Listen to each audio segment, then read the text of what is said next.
Thank you. Dear ladies and gentlemen, I wanted to welcome you on behalf of the Ukrainian-Canadian Congress, the Ukrainian-Canadian Professional and Business Association, and the Ukrainian-Canadian Bar Association. We're very pleased to be able to welcome each and every one of you here for being with us today. My name is Uliana Tomiuk, and I'm the president of the Ukrainian-Canadian Professional and Business Association of Toronto, and I have the pleasure of leading today's event. Today's guest speaker is an accomplished financier and political activist who has exposed Putin's campaign to steal billions.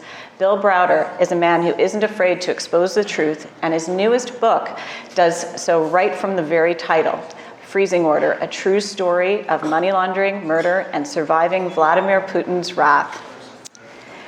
In this room, we all believe that truth and courage to expose injustice will make a global impact. As part of a Ukrainian diaspora, I'm also convinced that changes begin with each one of us. And that's why today's event is also a fundraiser. All net proceeds from today's lunch will be donated to the UCC Canada-Ukraine Foundation's Ukraine Humanitarian Appeal. And if you'd like an update on what the program has been doing, at the front, there are updates that look exactly like this that you can pick up to give you a sense of what the Ukraine Humanitarian Appeal has been able to accomplish. And I would like to express my sincere appreciation to all the corporate sponsors, that is Ukrainian Credit Union, the Temertay Foundation, Stuart McKelvey, Rodan Energy Solutions, and Buduchnist Credit Union, who have generously helped us make this event come together to become a success, and to all of you for donating to the Canada-Ukraine Foundation. I'd also like to make a special thank you to Jason Woycheshyn, who is the president of the Bar Association. He unfortunately was not able to make it today, but he has been very active in helping to make this event come together today. Ladies and gentlemen, my name is Alexandra Chyczij, and I am the president of the Ukrainian-Canadian Congress, and it is my distinct pleasure to introduce our guest speaker to you this afternoon. But in this room, Bill Browder needs no introduction. In fact, many of us here are what one might call Browder groupies. We are gathering for a second, third, or even fourth time to hear Mr. Browder speak. This same group, the Ukrainian-Canadian Bar Association, the Professional and Business Association, and the Ukrainian-Canadian Congress first hosted Mr. Browder in 2015 in this very room, shortly after the invasion of Crimea, when Bill came to Canada to lobby for the adoption of the Magnitsky Law. In 2019, many of us here today heard Mr. Browder speak as a guest of the International Commission of Jurists. And today, here we are again. That, Mr. Browder, is a testament to the esteem in which we hold you and a sign of our gratitude for the important message that you carry around the world, that human rights violators must be punished. For Ukrainians and Ukrainian Canadians, your message has never been more important. The international world order changed on February 24th when Russia launched a full-scale genocidal war against Ukraine.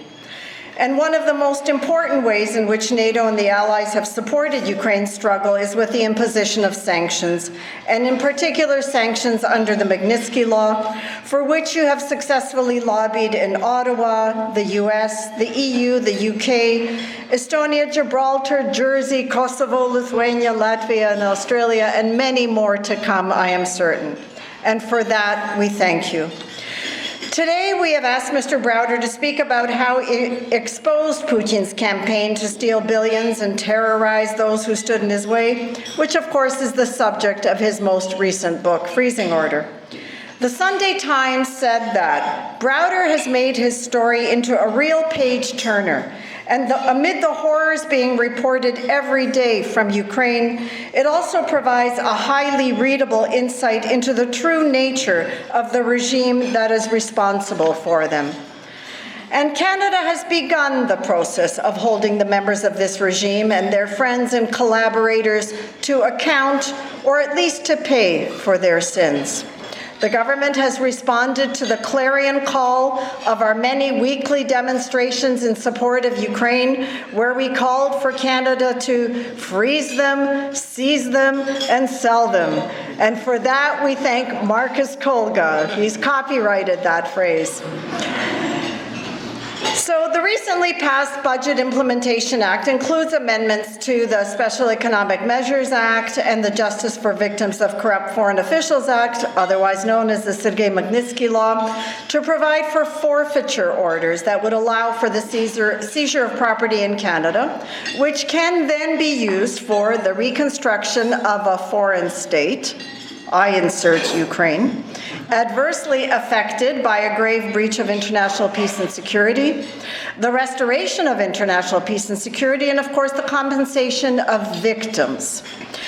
We expect the regulations will be tabled soon, but to give real teeth to that legislation, the Ukrainian-Canadian Congress continues to advocate for the Government of Canada to hire a forensic accounting firm to find these assets in Canada, or we could simply read the Panama Papers, and of course to establish a beneficial ownership registry.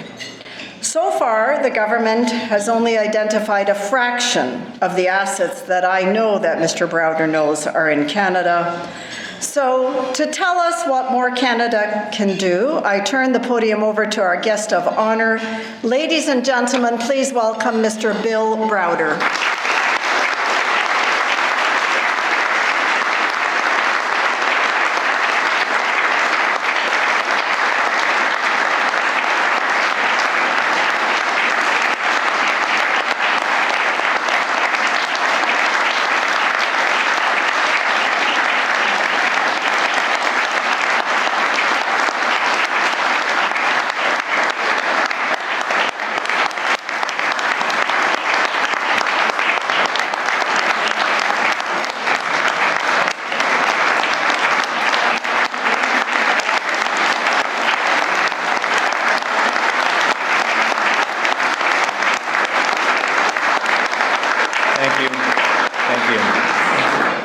You're supposed to do that after the speech.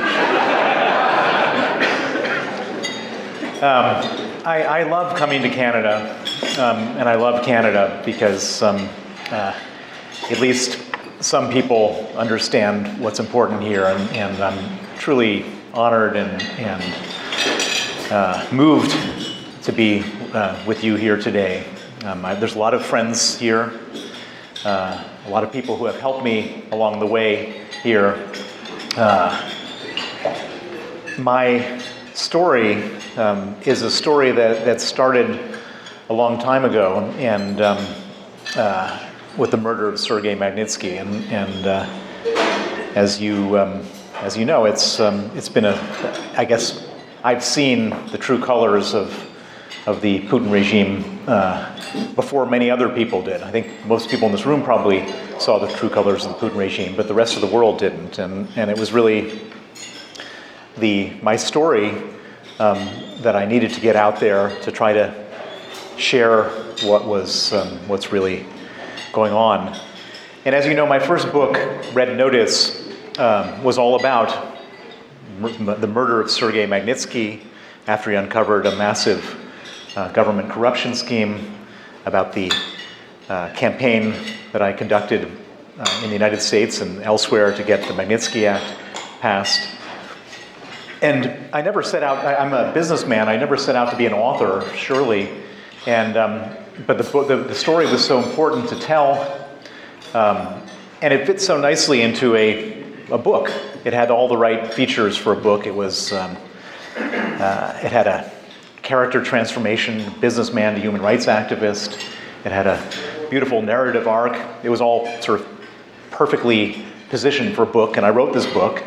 And although I never was sort of aspiring to be an author, people liked the book, and people came to me afterwards many times and told me how much they liked the book.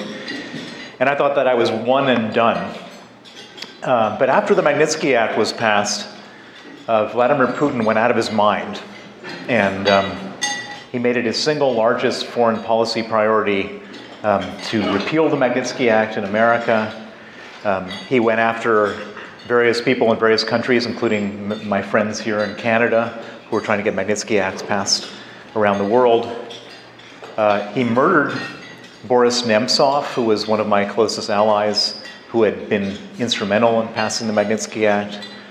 He poisoned my friend and other ally, Vladimir Karamurza, who was with me in Canada many times lobbying for the Magnitsky Act.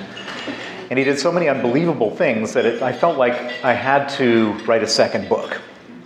And it was really, it was a very daunting idea that after my first book, which everyone loved so much, that I could write a second book. And I sat down in July of 2018 to write my second book.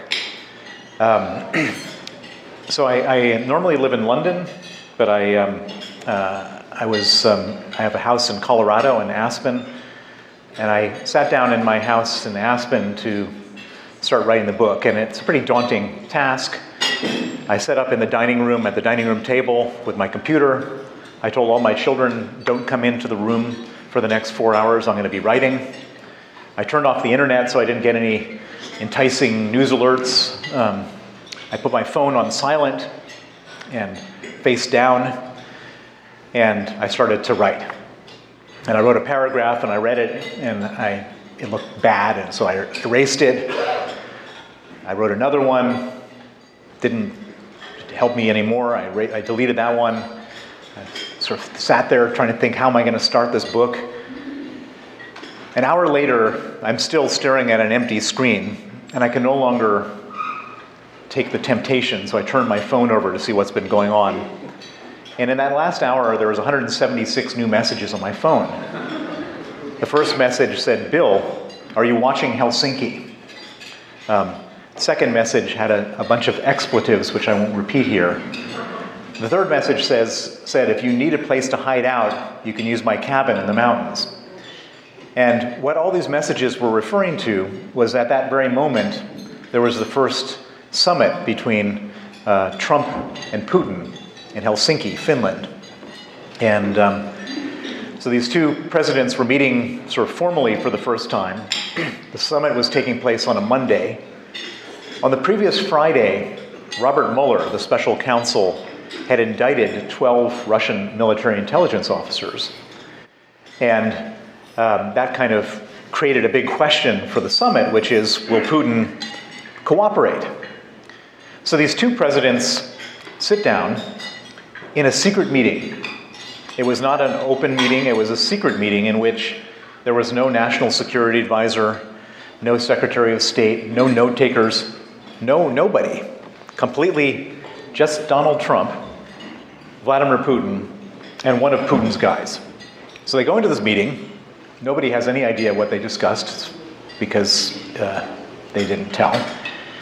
4.5 hours later, they emerge from this secret meeting, and they both then wander up to their respective lecterns at the press conference. And Putin is looking very self-confident. He's strutting up to his lectern.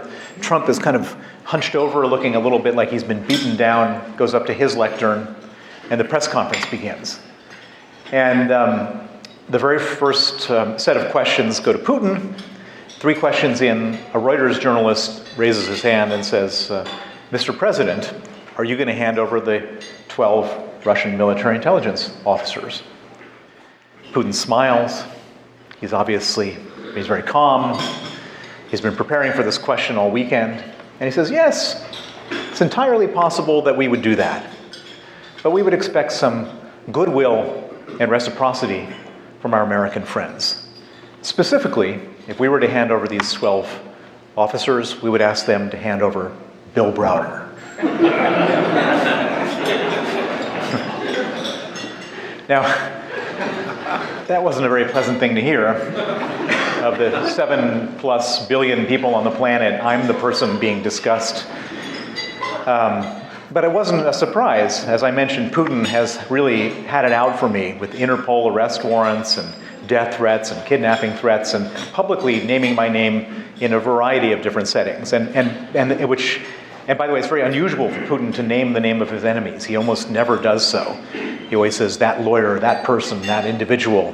But to actually name my name shows how badly I got under his skin. So it wasn't a surprise that Putin publicly called me out. But what was a surprise was what happened a few questions later. Another journalist raises his hand and directs a question to President Trump. And this journalist says, what do you think of Putin's offer? And without missing a beat, President Trump says, I think it's an incredible offer. Now that did surprise me.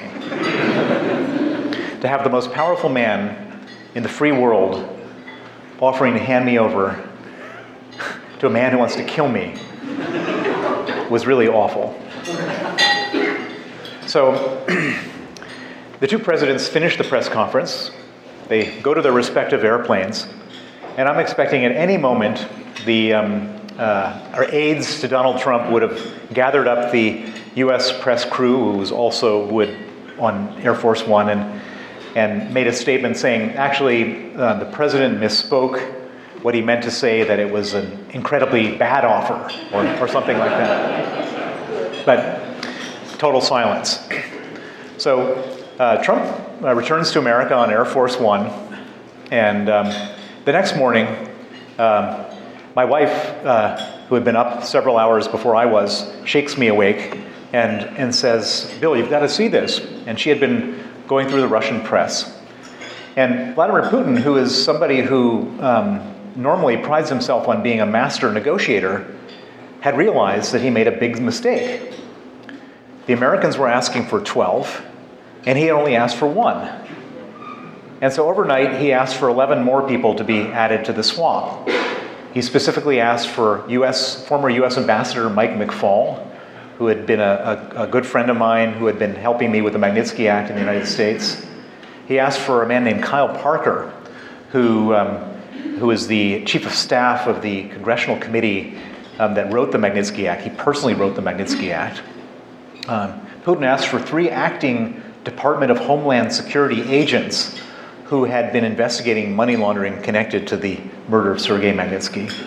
The common denominator of every person who had been asked for by Putin was that they had somehow worked with me on getting justice for Sergei Magnitsky.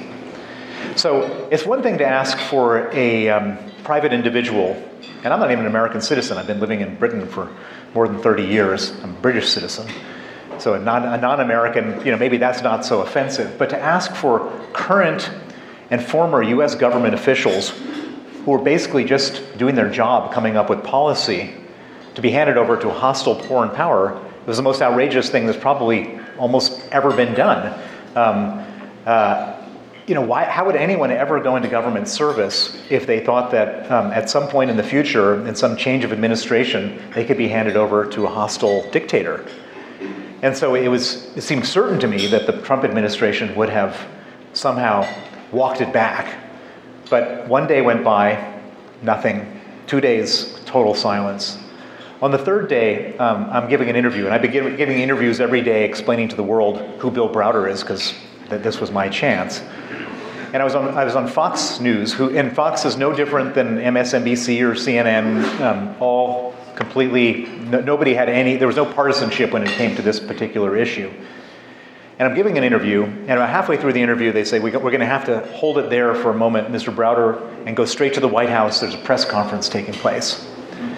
Sarah Huckabee Sanders, the press spokesperson for President Trump, was up there giving a briefing. And about 5 questions in, Maggie Haberman from the New York Times raises her hand, and she says, can you tell me whether you're planning on handing over Bill Browder, Ambassador McFaul, and the 10 others?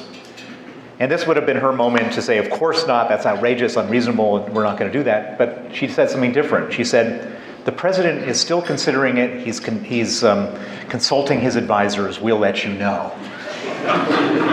At this point, all hell breaks loose in Washington. I mean, nobody could believe this was going on. Democrats, Republicans, everybody, absolutely everybody was outraged by this. And the next day, the Senate decided that we're going to have a vote on whether to hand us over or not. And it was obvious that this vote was not going to go the way that Trump wanted it to go. The vote was supposed to take place at 4 p.m. that day. And at 3 p.m., after it became clear that everyone that the White House had talked to was going to vote to not hand me over, Trump issued a very, very meek statement saying, while he understood that President Putin's request was sincere, he's unable to honor it at this time. An hour later, the Senate votes 98-0 not to hand us over. And so when I say I'm really happy to be here today, I'm really happy to be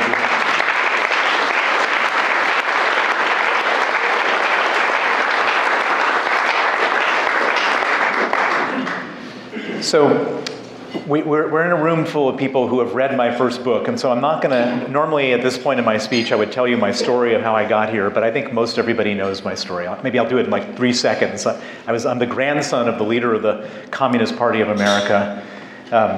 In rebellion to my family background, I put on a suit and tie, became a capitalist. I went to Russia.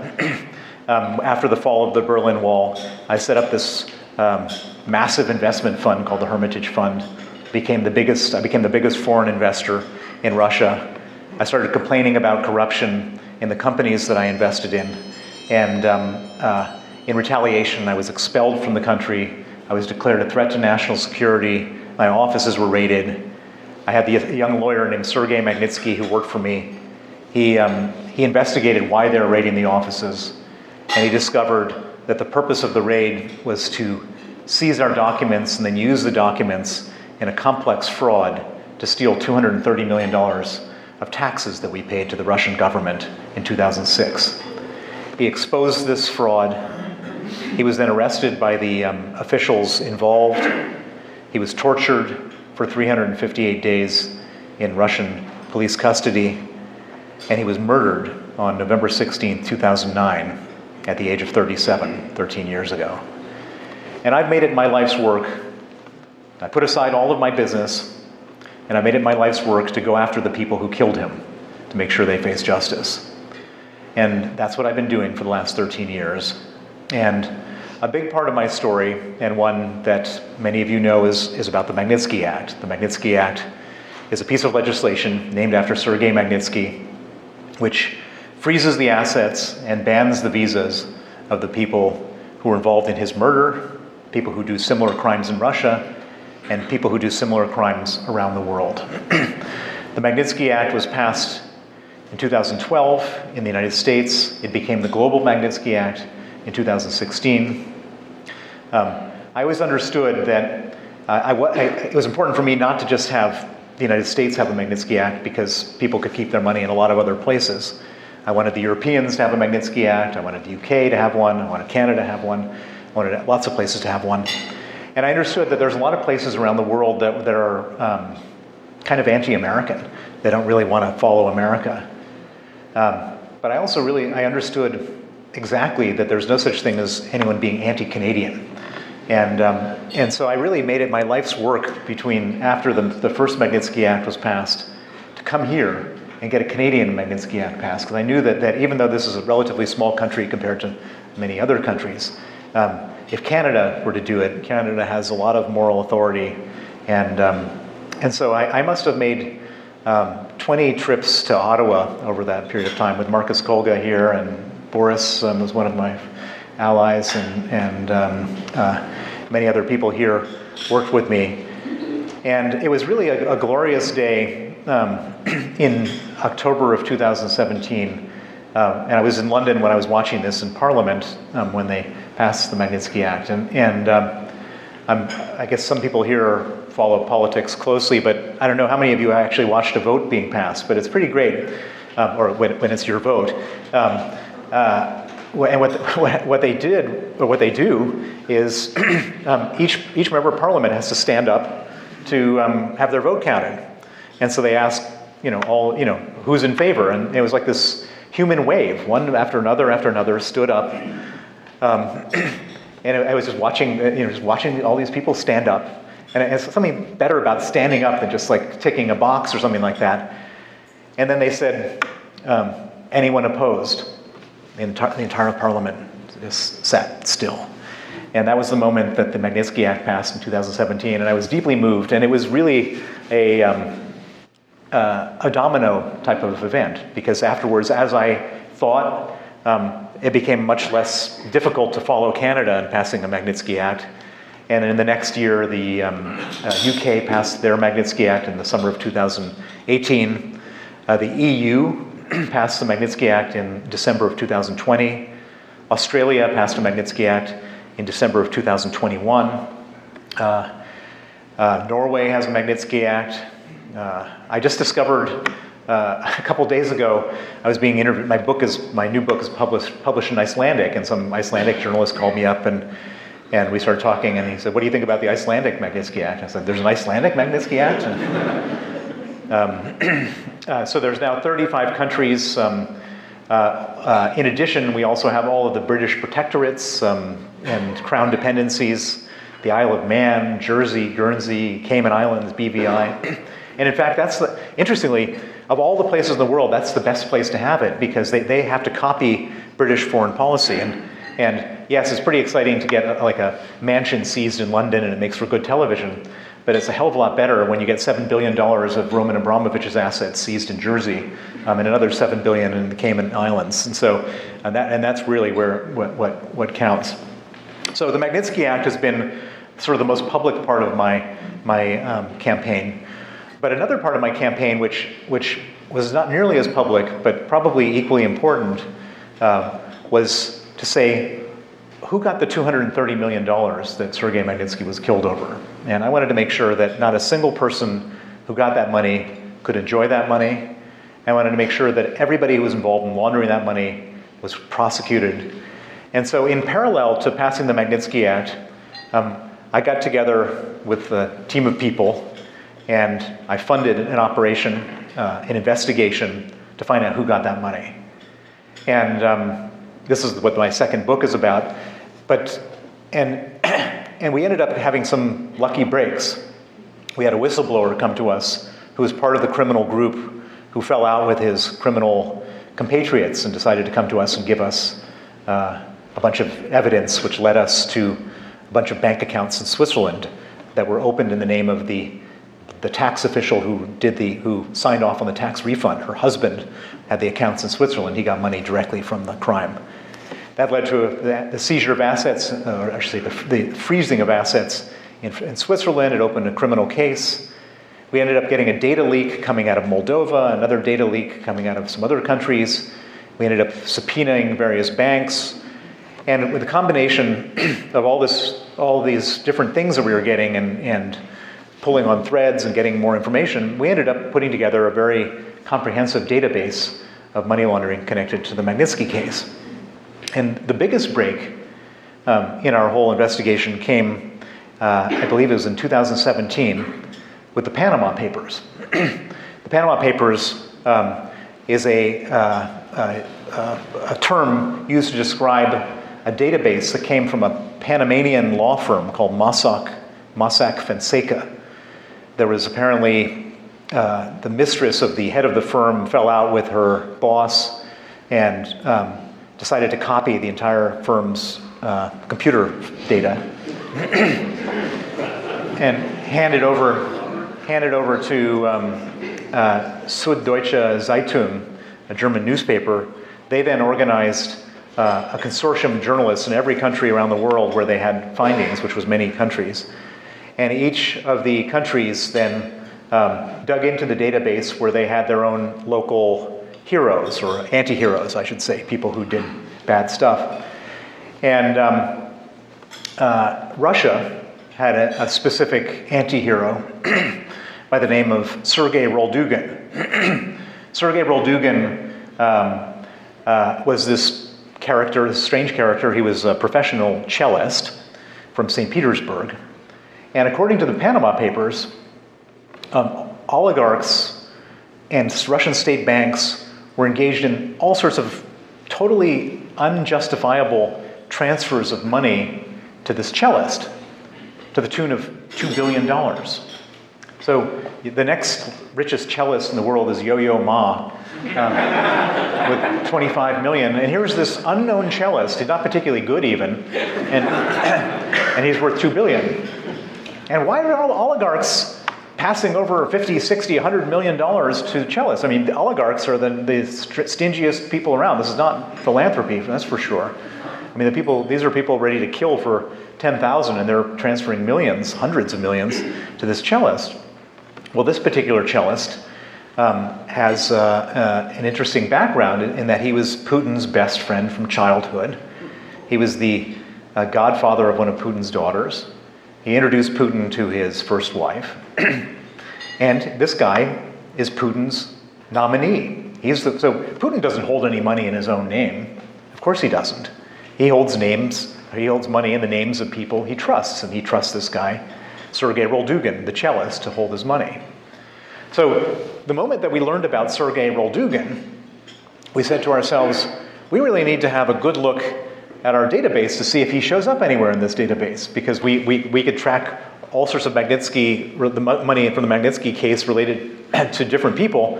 Let's see if Sergei Roldugin shows up.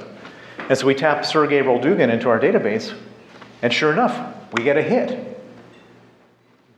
Basically, Vladimir Putin was one of the beneficiaries of the crime that Sergei Magnitsky was killed over, which explains why he hates me so much, why he calls for me to be handed over, and why he was ready to basically ruin his relations with the West over the Magnitsky Act, because he was one of the beneficiaries. But the next thing that we discovered as we were going through our investigation was that of the 230 million that was stolen that led to Sergei's death, 200 million of the 230 million was laundered through one specific bank called Danske Bank in Estonia. And this was really interesting, and we were trying to get the Danish authorities interested, and they were not sort of paying much attention. But then we ended up meeting these two investigative journalists from a Copenhagen-based newspaper called Berlingske. And they had gotten hold of another big data leak called the Russian Laundromat. And they had this enormous database that they couldn't make any sense of. And they said, you now know that 200 million has been laundered through Danske Bank. We have all sorts of transfers that don't make any sense to us and names of companies that we can't identify. You've identified the names of the accounts and the companies and the people that laundered the 200 million. Could we compare that with our database to see if there's any more money involved in money laundering? So we handed over our database. They got to work, and they came back to us, and they said, you won't believe this, but it's not just 200 million. It's 8.3 billion that's been laundered through Danske Bank, Estonia, of criminal money from Russia.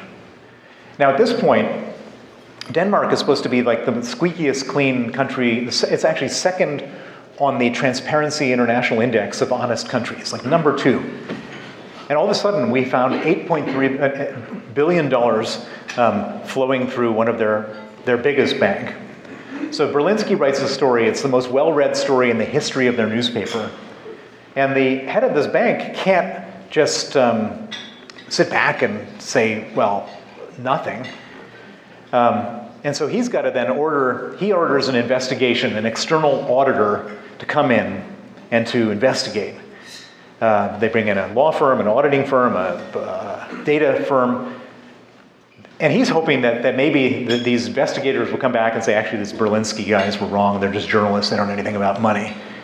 So they go and do their investigation, and they come back, and they say it wasn't 8.3 billion, it was $234 billion that was laundered through Danske Bank, Estonia. Money stolen from the Russian people, $234 billion. So this is just one bank that we were able to lift the hood on.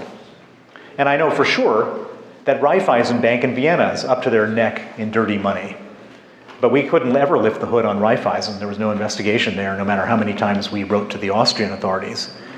UBS and Credit Suisse, up to some really dirty business in Switzerland. Deutsche Bank, money laundering, absolutely. If we could lift the hood on all of these banks, I think the amount of money stolen from the Russian people is $1 trillion, $1,000 billion. $1 trillion stolen from the Russian people by Putin and 1,000 of the cronies and oligarchs around him over a 22-year period. And the reason why this is shocking financial crime, but this is particularly relevant, and it's relevant to today, and it's relevant to you in this room, because this is money that the Russian government should have had to spend on healthcare and schools and roads and public services, that instead was spent on yachts and private planes and villas and Swiss bank accounts. And you can do that in smaller sums over a shorter period of time as a president of Russia, but you can't do that for $1 trillion over 22 years and not expect that it's going to come back to bite you. And the trouble for Putin is that if it comes back to bite him, it's going to bite him really hard. He can't just lose power one day and retire gracefully into the sunset. He's killed too many people, he's taken hostage too many people, he's done too many terrible things and stolen too much money. If he were ever to lose power, he would lose his money, he'd go to jail, and he'd probably die. And so for Vladimir Putin, he's desperately, desperately afraid of losing power and dying. So here he is. We're coming out of COVID. He's watching other democratically elected leaders lose their positions. Mario Draghi, Boris Johnson, Bolsonaro is going to lose, Donald Trump even lost. All these people losing their positions. He knows that if he loses his position, he dies. So what does an autocratic dictator do when they're afraid of losing power? They dig into the dictator's playbook, Machiavelli 101, and create a foreign enemy and start a war. That's what a dictator does. And this war in Ukraine that he started, it doesn't have anything to do with NATO enlargement or any grand vision that Putin has for a Russian empire. No. This has to do with a simple, greedy little man who's desperately afraid of dying and will do anything, kill as many of his own people, kill as many Ukrainians so that he doesn't die. That's what this is about. And people often ask me, what's his end game? And sadly, this is his end game. War is his end game. It doesn't matter about whether Ukraine is neutral or not neutral or NATO or not NATO. That's not what he's about. And that leads us to a very difficult but important conclusion, which is that there's only two outcomes in this situation. Either Russia wins, which would be horrific, and I'll tell you about that in a second, or Ukraine wins. If Russia were to win in Ukraine, they're not going to stop at Ukraine. Putin will go then move on to the next country, maybe Estonia.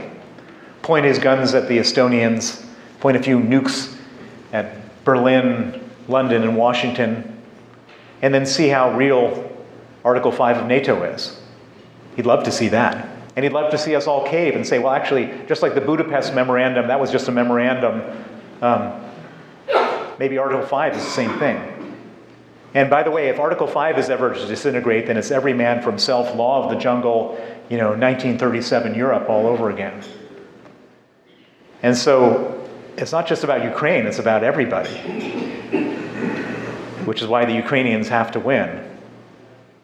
And I'm normally pretty critical of the US government, the Canadian government, the UK government in terms of foreign policy, but I have to say I do praise all these governments for the actions they've taken so far in terms of weapons, sanctions, etc. It's been really pretty strong. The US and others have given the Ukrainians enough weapons to not lose. But they haven't given the Ukrainians enough weapons so they win. And it's very conscious, it's conscious foreign policy. I've heard it spoken that there's lots of stuff they could give that they're not giving. And there's a lot of people who are still under the illusion that there's some negotiation to be had. And I don't believe there's any negotiation that Putin will do other than a tactical negotiation to buy himself some more time to rearm. And I just hope that we have enough time, that the Ukrainians have enough time to win, because I'm terrified of what happens in our democracies going forward. People are getting tired of Ukraine fatigue. I just read today that Kevin McCarthy, the potential leader of the House Republicans, who might, if they win the Republican in Congress, he said that no more blank check for Ukraine, whatever that means. Does that mean they stop? I don't know. And I'm even more worried about Donald Trump. If Donald Trump were to be elected in 2024 in the United States, and the United States is by far the largest supporter of Ukraine financially and militarily, if he were to come in, he was impeached in his second impeachment for withholding arms to Ukraine. So we're at a critical moment right now, and the Ukrainians have to do everything they can possibly do, and we have to do everything we can possibly do. What can we do more than we're doing? As I mentioned, more weapons, more lethal weapons for the Ukrainians, and it's just so frustrating. You know, there was no weapons being provided at the beginning, and then we understood that this is like unbelievable. We're watching on our television screen, so we give them some weapons, but not enough weapons. And then all of a sudden, like just a couple days ago, after the Ukrainians blew up the Kerch Bridge, all these missiles started landing on all these civilian targets. We're finally then giving anti-aircraft and anti-missile stuff that we should have given them 5 months ago. So we can do that. But there's one thing which is like top of my list, really, really important, which is that if we get into this fatigue, no more money for Ukraine thing, there is still one huge source of money, and that is the $350 billion that was seized by the that belongs to the Russian central bank at the beginning of this war. That $350 billion doesn't belong to an oligarch. It belongs to the Russian government. The Russian government has launched this war of aggression. It's provable. It's a crime. We can quantify the damage. It's a lot bigger than $350 billion, and it's in our possession. And there's a lot of bureaucrats and people who don't want to rock the boat who are saying that we can't seize that money. And it's not a legal issue. It's purely a political issue. And that has to be the solution. That has to be the thing that's done. And that would make the most material difference for the Ukrainians to fund their war and fund whatever reconstruction they can do going forward. I will leave that with my prepared remarks. Happy to answer questions. Thank you very much.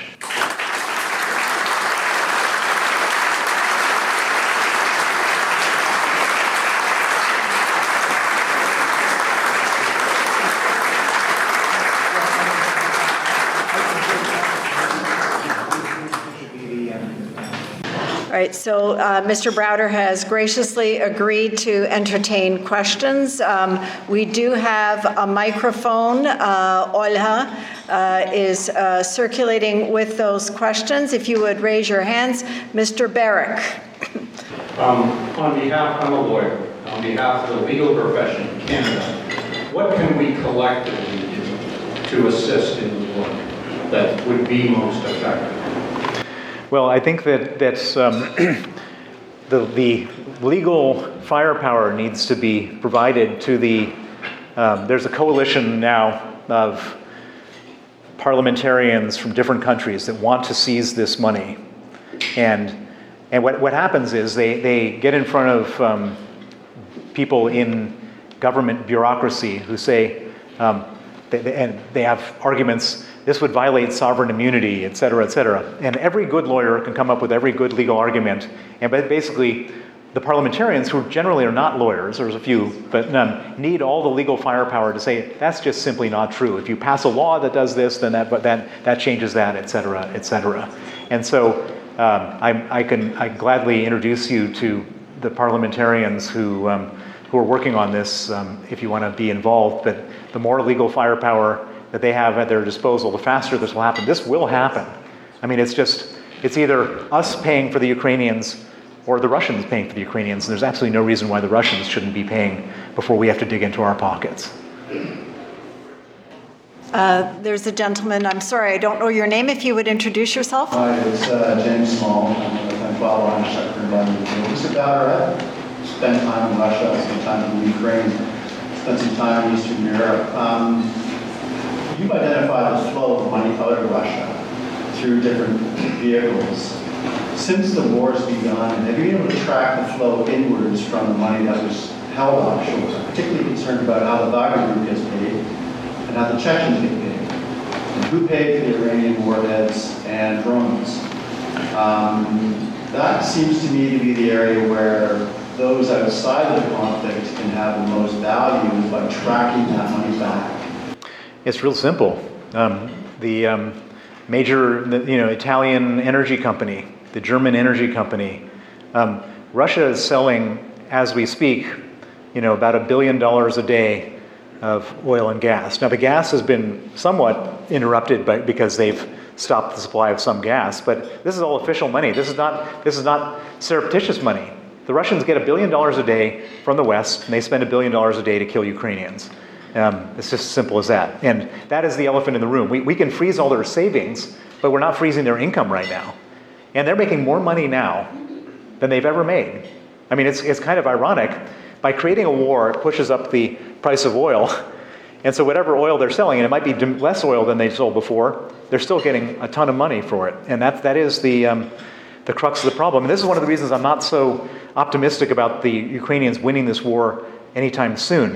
As much as I love to watch these scenes on television where they're taking all this territory and blowing up Russian tanks and all this kind of stuff. It's glorious. But Putin has an unlimited number of men to throw at this problem and an unlimited amount of money to throw at this problem. And yes, he can't make missiles himself anymore because they lack the technology and they can't make tanks, but they can still buy them from the Iranians and buy them from the North Koreans and buy them from other people we don't even know about. And that's the problem. And as long as they do that, I mean, it's pretty horrific, but it's not unexpected that Putin says, okay, I can't win on the battlefield, so let me just wipe out all the power plants in Ukraine so everyone freezes this winter. Who would have thought of that? I mean, it's not a military strategy, it's just a total genocide strategy, but that's the kind of stuff that Putin does.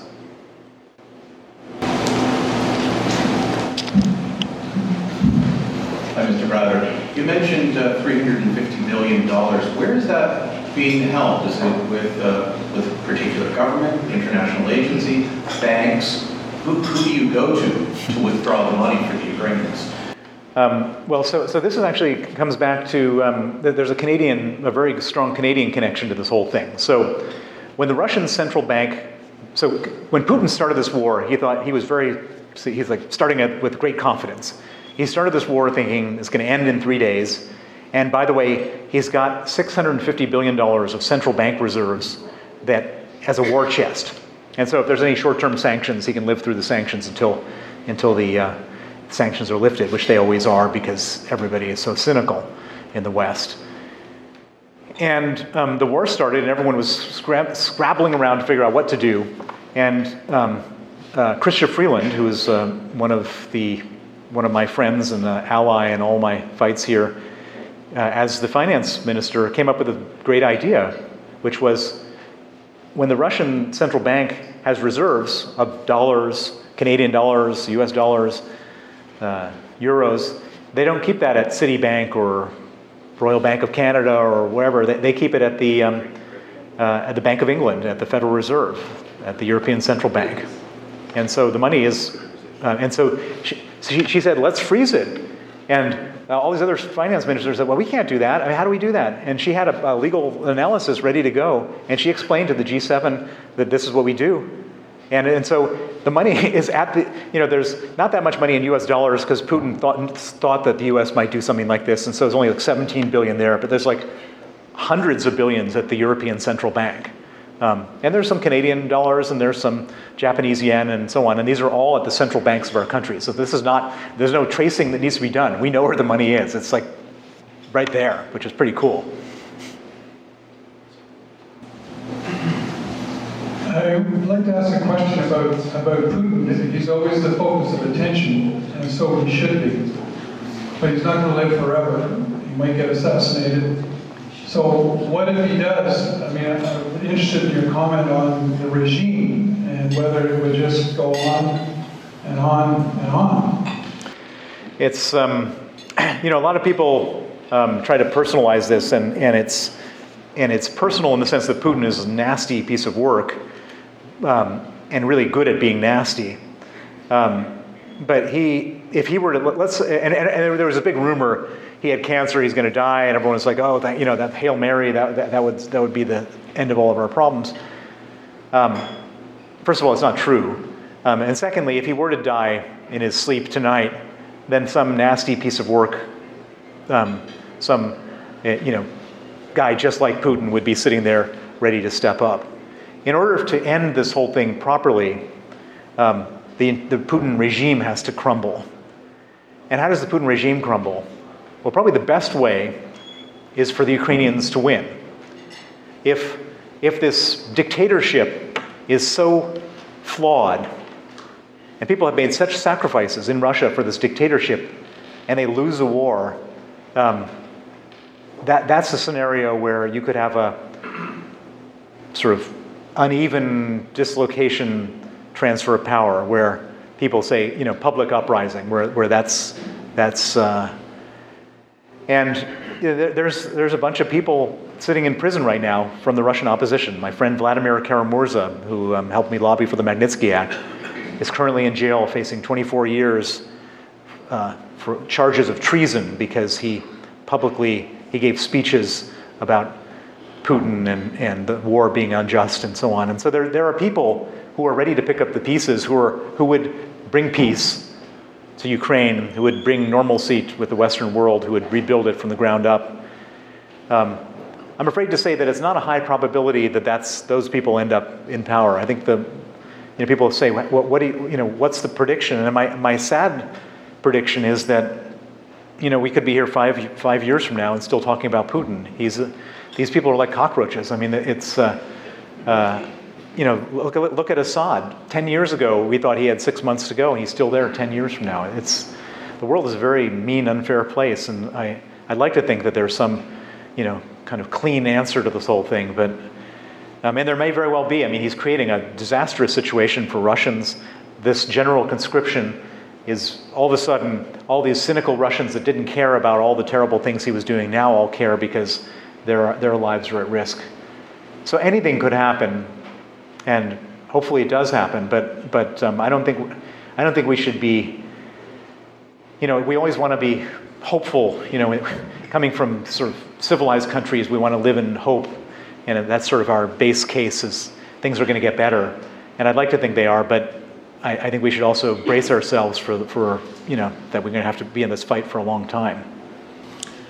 I'm just going to prioritize some questions. I think there's a question at this end, and then Mr. Klufas, and then Professor Kalimon. And if Mr. Grod would like to close the day with a question, we'd be grateful. Hi, John Liu. Just want to say thank you for all the work that you've done. My question is regarding Nord Stream 2. Who would you speculate sabotaged that pipeline, and why? Putin did. And Putin did for a very specific purpose, which is to send us a message to all of us. So anyway, just so everyone has the background, Nord Stream 2 is the second main pipeline that was built to bypass Ukraine so Russia could sell gas to Western Europe. Effectively a conspiracy between the German government and the Russian government to hobble Ukraine that we finally stopped from operating. So it wasn't moving any gas. And I saw pictures this morning. I don't know how many of you saw these pictures, but there was like a 50-meter stretch of pipe that's been blown up along with the seafloor. So who's going to blow up a pipeline? It's not like we're going to blow up the pipeline. Putin does this kind of stuff. And it's very simple. The message is, I can blow up the pipeline, I can blow up other pipelines, I can blow up the internet. If you want to keep on messing with me, this is the kind of stuff that's going to happen. And this is standard operating procedure for Vladimir Putin. The war in Ukraine is actually not standard operating procedure. This invasion with full insignia of the Russian army, that's not standard operating procedure. It's going in and saying, I did it, but no, I didn't do it. That's his standard operating procedure. And everybody is sitting there thinking, oh my God, we better patrol our, in Ireland they're now patrolling their coast to make sure that the internet cables aren't being sabotaged. I mean, this is what Putin does, and 100%.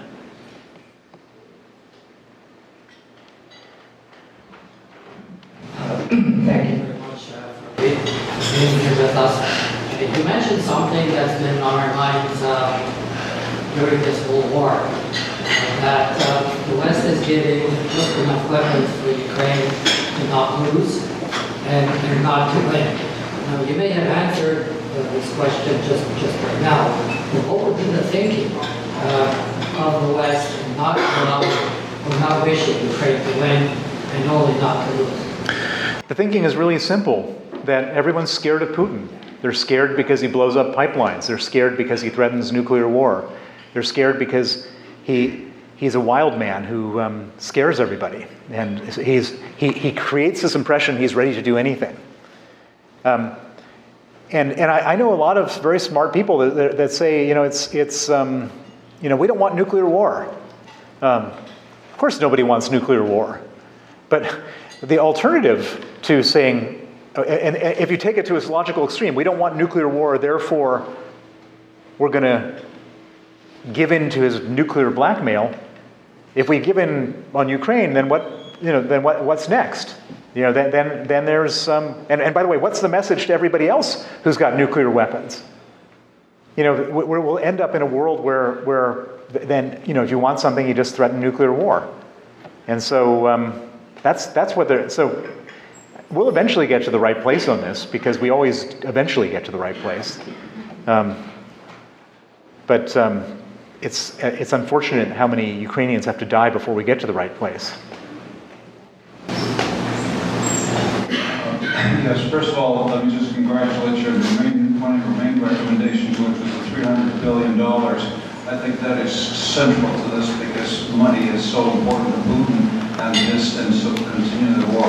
But the question I also have for you is, how do you read the support within Russia for Putin? You hear so many stories, these opinion polls, which I can't possibly believe coming out of Russia. But there is must be some support, and also the secondary to that is the people that you know in opposition. Do they have any serious following or power to ultimately destabilize the regime?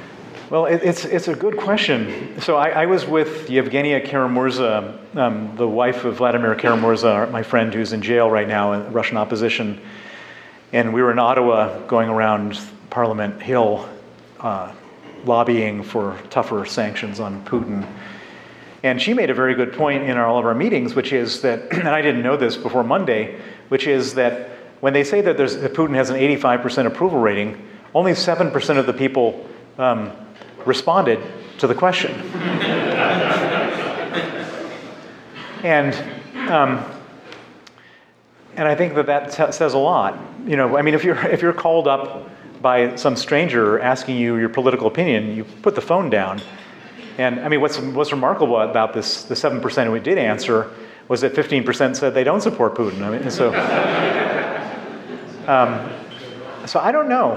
I mean, on one hand, it sounds ridiculous, but on the other hand, I've seen with my own eyes people who people get revved up in these situations when there's the foreign enemy. It does work, and I've seen people. I mean, just to give you an example, I have a bunch of employees who worked for me in Russia, who all had to leave when I fell out with the regime, who've never been the Russian employees, who've never been allowed to return to Russia, and they all have parents and other people in Russia who are still there. And one of my employees, whose parents hated Putin for ruining their son's ability to ever come home, I was with him a couple weeks ago and talking about what do his parents think of this war, and he's like part of the dissident community, and he said they're all for it, and I how do you make sense of that? You make sense of it because it's easy to be all for, it's like when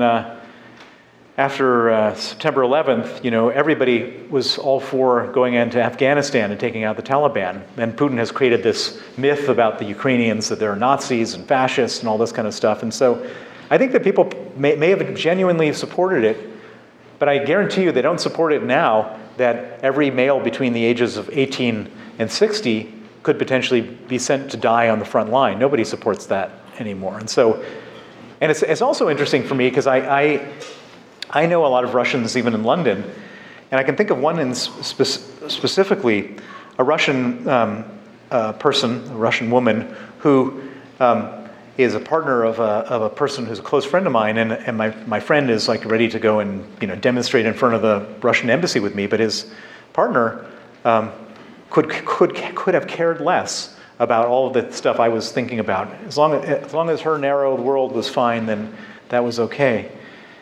And in fact, if you go into Moscow and you go into like a super nice apartment building, if you go into someone's apartment, let's say a billionaire's apartment, they could have the most beautiful apartment, and you walk out into the hallway, and it smells of urine in the hallway because everyone is so narrowly focused. There's no sense of community. There's no sense of collective responsibility. Everyone's just so narrowly focused on their own lives that they don't care about anything else. And so this woman who didn't care about anything that I ever had to say for 13 years since Sergei was died, all of a sudden is flapping around because like her male relative is like now in hiding trying to avoid being drafted. And I have to think that now Putin no longer has popular support. And just today, he issued martial law on the four sort of, annexed, I put it in quotation marks, they haven't annexed anything. And they're now declaring sort of partial martial law around the rest of Russia. I think it's now going from public support, which is what he intended to do by starting this war, to just full-scale repression, because if he can't get people to support him, he'll just get people to be scared of him.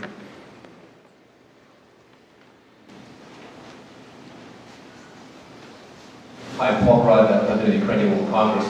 Bill, great to have you here, and I have to say that when the first invasion happened in 2014, Bill immediately called on all of the leadership of the Ukrainian community here in Canada, the United States, and automatically said, what can I do to help? And Bill, you've been a great friend of Ukraine, of Ukrainians all over the world, and all peace-loving people, so I want to thank you for that. Thank you.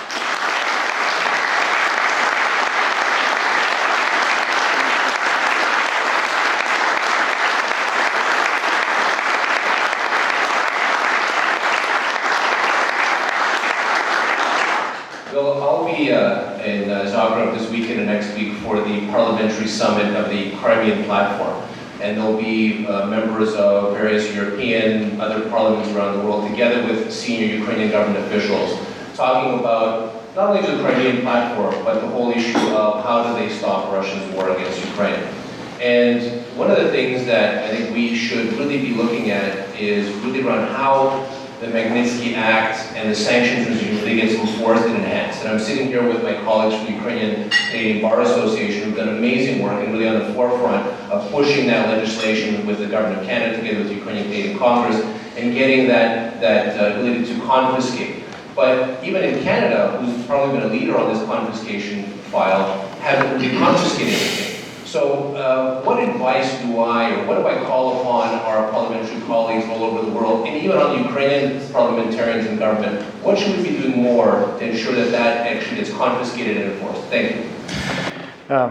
Well, so there's sort of two pots of proceeds to confiscate. The one is the 350, which I think it's simple because we know where it is.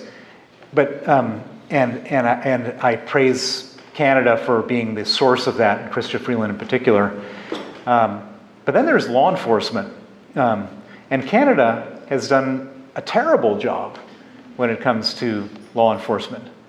And so the island of Jersey has seized $7 billion of Roman Abramovich's money.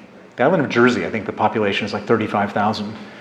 And the country of Canada has only been able to identify $125 million of Russian oligarch money. And that's just wrong. That's wrong. And I would call that gross incompetence. That if that is the number that they believe is the case, then somebody is really doing their job badly. And I think that Canada needs to, if the RCMP and the other bodies that are in charge of this don't have the capacity to do this, they should bring in foreign experts to help them do the job properly. It's just shameful that a country with probably the largest expatriate community of Ukrainians can't even find the Russian oligarch money here. And like Marcus and I can help identify that stuff just we know about. That's a lot greater than $125 million. Canada really needs to pull its socks up in that area. And Canada's not alone. UK is just as bad. A lot of other places are as bad. And there are some countries that are really good. And this is not one where you can just be seen to be doing something and not doing it. And I think that Canada really needs to up its game dramatically in this area. Thank you, Mr. Browder. You've been most patient. I'm going to call my colleague Alesia Nahirny to thank Mr. Browder. And after we will conclude the proceedings, we are inviting our media representatives and our sponsor representatives to the Prime Minister's suite for a media accessibility that Mr. Browder has agreed to hold.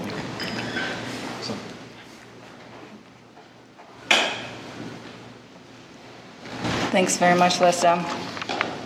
Good afternoon, everyone. My name is Alesia Nahirny. I'm the chair of the Asset Recovery Working Group of the Ukrainian-Canadian Bar Association. I did have scripted notes, but in view of the discussion, I will probably be going off script if you allow. But before I do that, I really wanted to extend a heartfelt thank you to Mr. Browder, but also his family, who is present here with us today. As an anti-corruption advocate myself, and my spouse is also present, it is of utmost importance that those that do this type of work have the support that they need in their family. So I would personally like to take the opportunity to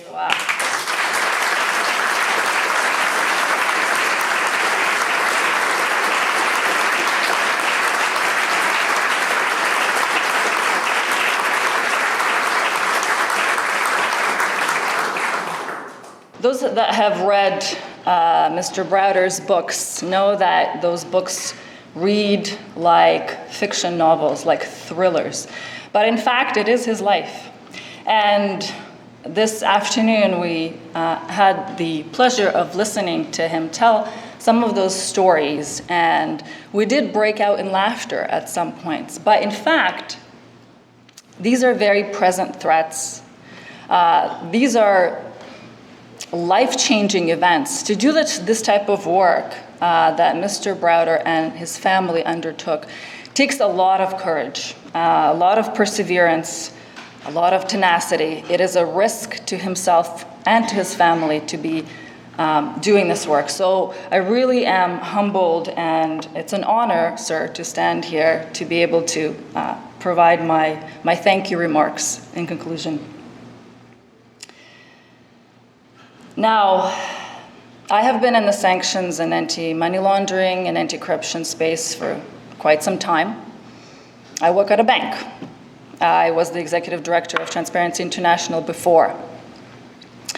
I am a person that some would say is really passionate about this work and is really dedicated to advancing it. And a lot of the questions in the room have been around, what do we do?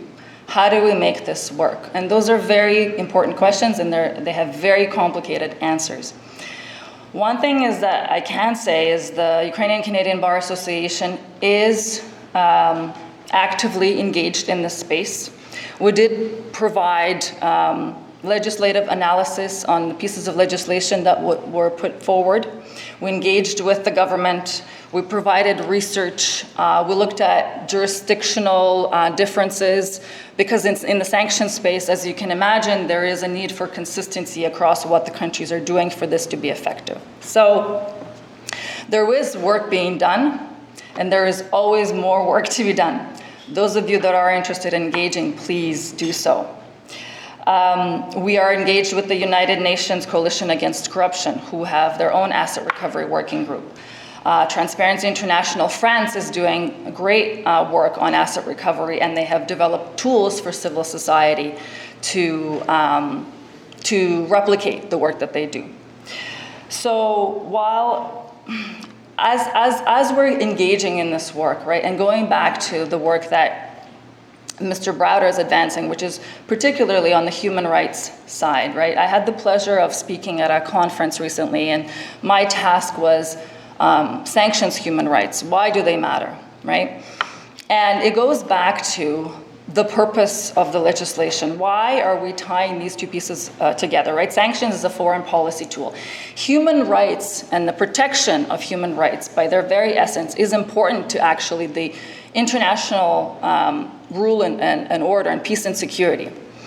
As we have seen, a system of government in which absolute power over a state is concentrated in the hands of one individual, whose decisions are subject neither to external legal constraints nor regular mechanism of popular control, lead to an usurpation of power that is difficult to change without the inherent presence and the protection of human rights in the country. So some have looked at whether sanctions are effective. And I would park that discussion to say the protection of human rights and using sanctions as a foreign policy tool to prevent international conflict, first and foremost, is still continuing to be important. And we must not lose sight of that. There are people in Russia who do rise up against, but because they're not protected, there's no freedom of speech, there's no peaceful assembly, right? That power goes unchecked, and it's very difficult to have a regime change if you do not have that. So I will end it with that. Again, it's very humbling to hear you, Mr. Browder. Thank you very much. We continue to monitor your advocacy efforts, and we certainly support them. Slava Ukraini!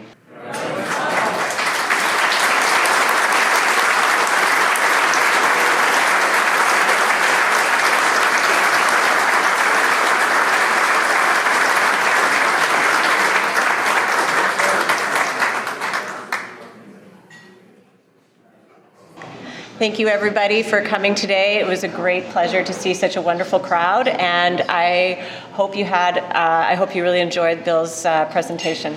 Thank you.